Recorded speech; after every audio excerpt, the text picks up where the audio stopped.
লক্ষ্মীপুর জেলার রায়পুর থানার হায়দারগঞ্জ বাজারে আমার ছাত্র সমাজ ভাইরা মাশাআল্লাহ কত সুন্দরভাবে দ্রব্যমূল্যের বাজার দাম পর্যবেক্ষণ করছে এবং যেসব অবৈধ জায়গাগুলো সামনে দখল করে মানুষ দোকানপাট দিচ্ছে সেগুলো উৎখাত করছে।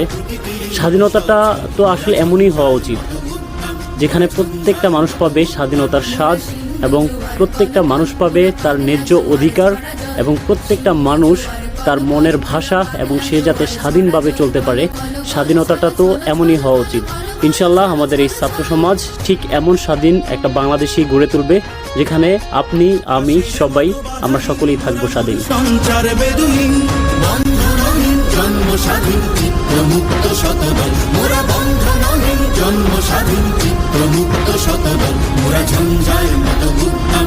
ঝর্ণার মতো চঞ্চল মোরা বিধাতার মতো নির্ভয় মোরা প্রকৃতির মতো সচ্ছল মোরা ঝঞ্ঝার